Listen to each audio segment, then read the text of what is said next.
Hi everyone, my name is Vasilis Georgidis. I'm from Greece. I'm organizing Gamification Europe and I'm a doctoral researcher at the University of Sussex. I work for Gamification Plus, a company organizing Gamification Europe and a gamification consultancy. I also spend some of my days playing with Lego. I do Lego Serious Play workshops. That is quite a lot of fun.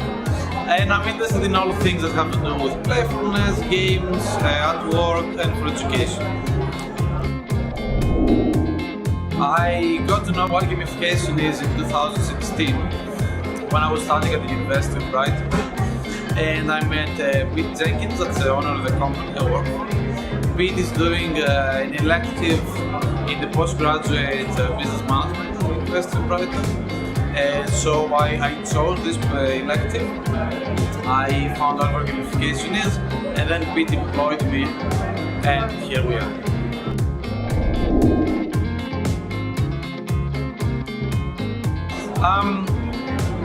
What I've seen is that it kind of goes like that. The US was first, so the concept of gamification kind of started in the US and it was explored a lot in the US. Then it came to Europe, so it has been in Europe for a few years.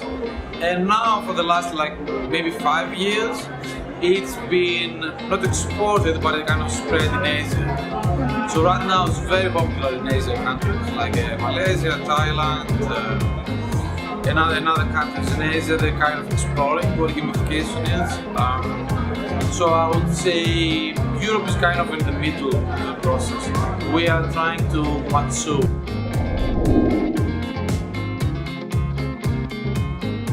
In real life, yes. In everyday life. It's really interesting because we don't think about it a lot, but we do play games quite a lot. For example, I got a lot of experience in education. And in education, it's kind of like magic. So you turn a session which usually would be just a boring lecture into a game or a playful experience. And people after a few hours are like, we did work. And the same goes when you work with a company. So I do Lego Serious Play sessions with companies and we talk about the strategy and really important issues. And at the end of the whole day, they're like, we did work. We never realized we did work. So the games are important because we get lost in them. And we kind of enjoy these moments of playing with each other, communicating, collaborating. But part of it is magic. You know, part of it, you don't know if it's gonna work. And that's why experience is important. It's important to try as much as you can. That's how you learn. That's the only way to learn.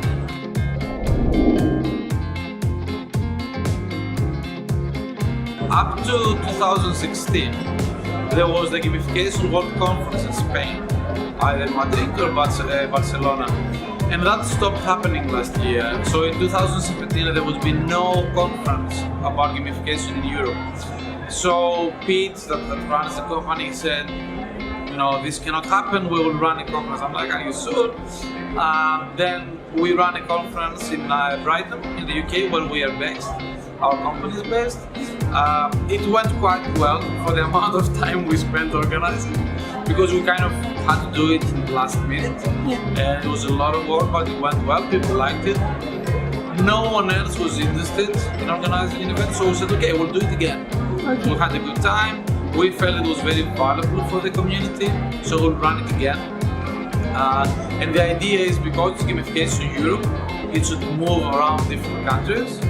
So I thought Amsterdam is a very cool place, and there's a strong community here. So that's why we decided to come to Amsterdam. The aim was very pure at the beginning, actually. We just wanted to organize an event for our community because we feel it's important to meet once a year, talk about our projects, catch up, exchange knowledge and what we learned during the past year. And of course, bring new people in, because you always meet new people. Now, that's important.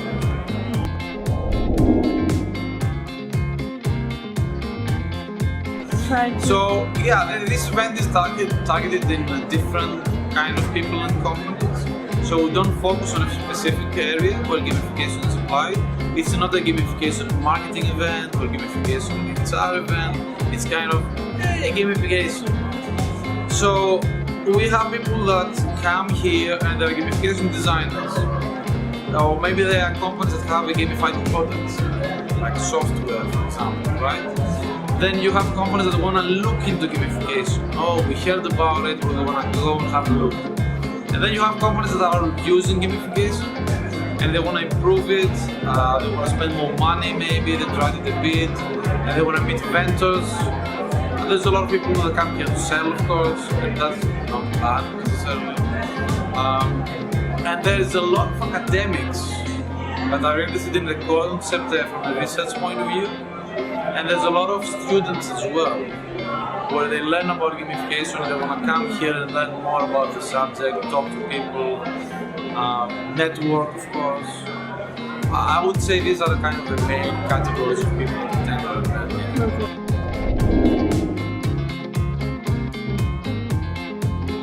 Yes, we have decided from the beginning to make everything available because we think that is where all the value is of this event. So someone that couldn't come, that's not a problem. You can watch all the presentations online and still learn from the speakers. That's true.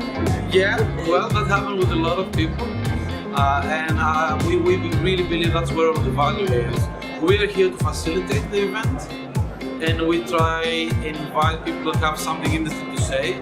They have something to teach us. They have something to show us that is interesting. And people can learn from that and people can improve their practice. That is what is really important for me, that we see a lot of interesting gamification examples. And hopefully some of them will be inspired from these sessions.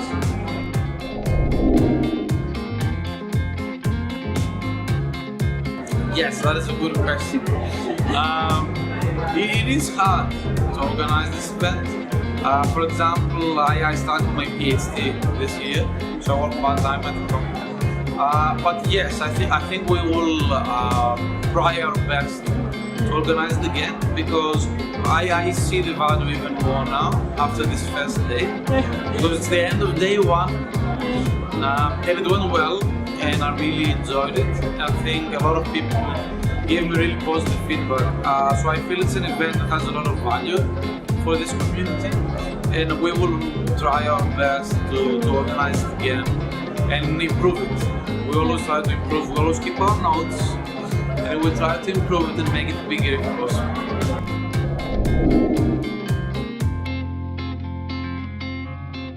Yeah, so that's the whole concept, which is not easy.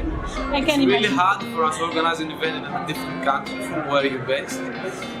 So that's why our partners are very important, and that's why some of our partners helping us to put it here. We really value their help a lot. We have a few ideas for next year. We have a few cities in mind. Nothing is definite. Yes. But hopefully during the next months until summer, we will have come to a decision and we will let everyone know where it's going to happen and when. Because how it works is we visit this city for a few days and we'll have a look at venues and we talk to people. And if it's possible to do it there, then we try and book the dates as soon as possible.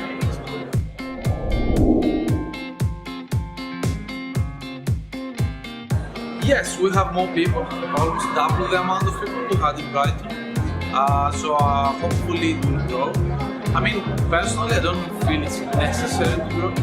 The value is not in numbers. The value is in the quality and the content and the conversations that people have. And the engagement that you have with the speakers. For example, everyone mentioned last year. They liked that it was a small conference and everyone talked to each other and you met the speakers and you exchange ideas. But I think it will grow, that's my feeling. I think people across Europe are being more aware of this event. Then I think next year more people will join this.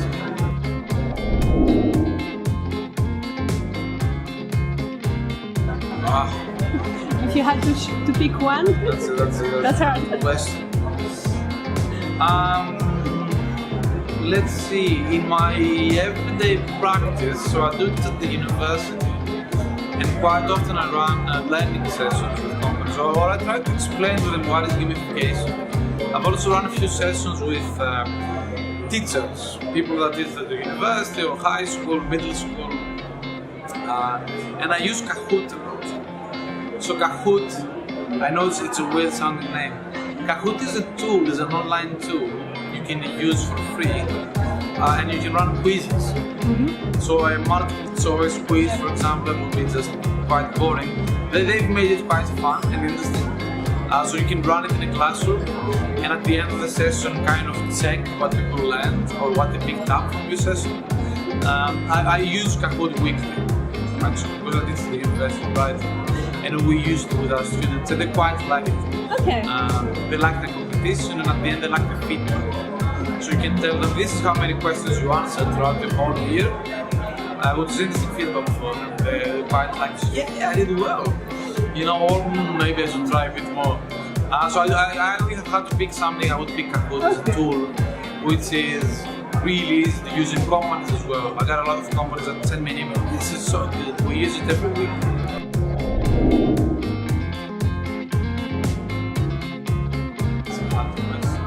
Well, you know, I am from Greece, and football is very popular. So one of the first games I learned how to play was football. But I spent a lot of time playing chess when I was young. My dad taught me, I was really, and I played this game which is not super popular. It's a kind of a board game. It's called Othello. But there are many different versions of Othello. It's a strategic game. There's no point in explaining how it works. But yeah, I played a lot of that, and Game Boy, come on, man. I spent so many hours playing Pokemon, and this other game, Darkwing Duck or Super Mario, you know, many hours playing Game Boy. Yeah. You got the 10,000 hours than Gen Magani guys. Yeah, I think in some of the games I got the 10,000 hours. You need to be a specialist in the game.